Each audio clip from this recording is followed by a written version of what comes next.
Hello, my name is Kayla Rodriguez, and for my lightning talk, I chose to study the unit of Hispanic and Latino American populations. And one of the reasons I was interested in this is because I hadn't really looked into some of the health challenges or health aspects that my community has, being a Latina myself.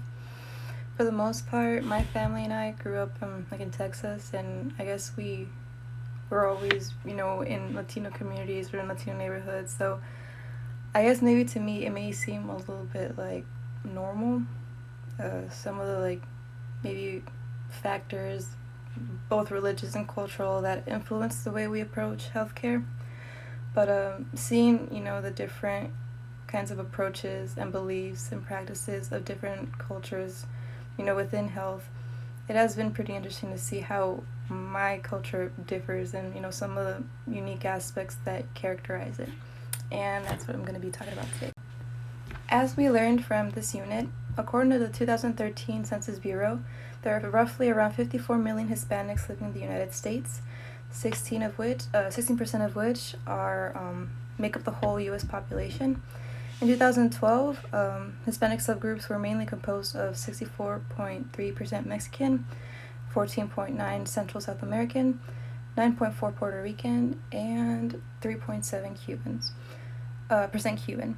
I thought that was pretty interesting. I had never really looked at the statistics of all the different groups that make up the Latino or Hispanic community in the U.S., and I thought it was pretty cool to learn about. Another thing that I learned from this unit that I thought was actually pretty interesting, and I did talk about this to my family. I mentioned this to my family when I met them, when I went to go see them again. It was about the Hispanic paradox. I guess I had noticed in the past that most of my relatives, or maybe most of the Hispanic relatives that I have, probably don't have health insurance, and I know that's probably not a good thing. But reading about the Hispanic paradox is really, really interesting because mortality among Hispanic males was 26% lower in 2012 than that of non-Hispanic white males. And the same can be said for Hispanic females, in comparison to non-Hispanic white females. I thought that was pretty interesting, and in a way, I can kind of see how that is true, because even in my family, even though we have been raised in a somewhat, Tejano, Americanized, fusion of an environment, we are pretty considerate and very conscious of preventative treatments or preventative, I guess, little rituals that we do that we attribute most of our good health to. So seeing this is it's kind of cool. Even though we're one of the demographics with the least health insurance, we still happen to live a pretty healthy long life, and I thought that was pretty cool to mention.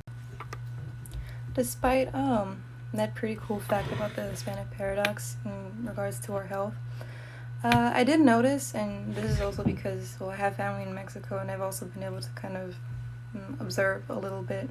There is a bit of an obesity problem in the Hispanic community. I notice a lot in the younger children, and then later on as you age, I've noticed that people of an older, more mature age may start to develop a bit of a sedentary lifestyle.